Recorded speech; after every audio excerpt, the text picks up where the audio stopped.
በስመ አብ ወወልድ ወመንፈስ ቅዱስ አሐዱ አምላክ አሜን።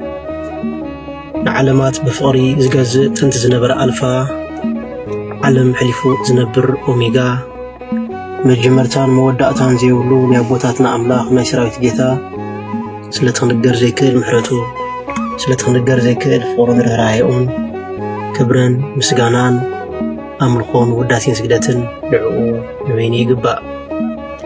ንሱ ኣብ ተፀዋዓሉ ካብኡ ዘይትፍለ ቅድስተ ቅዱሳን ንጽሕተ ንጹሃን አቁራሪተ መዓት ናይ ሓዲስ ኪዳን ኩርቤል ዝኾነት ኣዲና ቅድስት ድንግል ማርያም ነቲ ኣማናዊ ዝኾነ መግቢ ህይወት ነቲ ኣማናዊ ዝኾነ መስተ ህይወት ስለ ዝሃበትልናን ስለ ዝወለደትልናን ወዳ ጎይታናን መድሓኒናን ኢየሱስ ክርስቶስ ብዘኽበራን ብዘፍቀራን መጠን ክብርን ምስጋናን ንዓ ይኹና።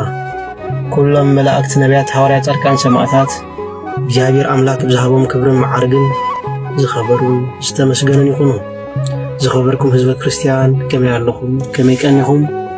አሜን። ስንትሉሉን ሕያውን ዝኾነ እግዚአብሔር አምላክና ብድጋሜ በአና ብድኹማት ባሮቱ ዝኸበረን ዝተመስገነን ይኹን። እግዚአብሔር አምላክ ፍቓዱ ኮይኑ ሎሚ ክንመሃር ክንመዓድን ፈቒዱሎ።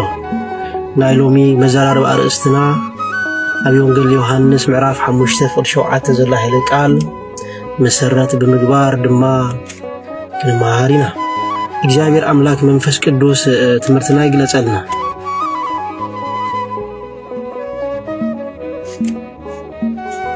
እታ ኃይለ ቃል ከምዚ ይብል ዮሐንስ ወንጌል ምዕራፍ 5:7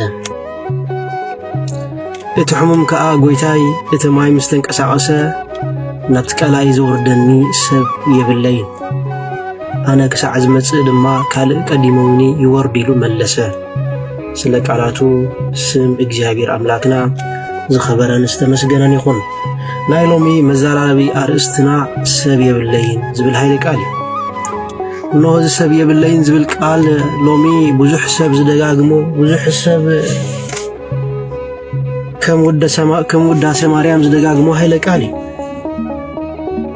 ወአምላኽ ዝኣክል ፈጣሪ ድንግል ማርያም ተኣክል ኣደ እንዳሃለዎ መላእኽቲ ዝኣኽሉ ዓጀብቲ ቅዱሳን ዝኣኽሉ ተራዳእቲ እንዳሃለዎ ሎሚ እውን ፍጡር ዘበለ ካብቶም ዘይኣምንቲ እኳ ብዝገደደ መልክዑ እቶም ኣመንቲ ንበሃል እቶም ክርስቲያን ንበሃል ነዚ ድምፂ እዚ ነዚ ጩኸት እዚ ነዚ ኣውያት እዚ ክንደጋግሞ ንውዕልን ንርአን ኣለና።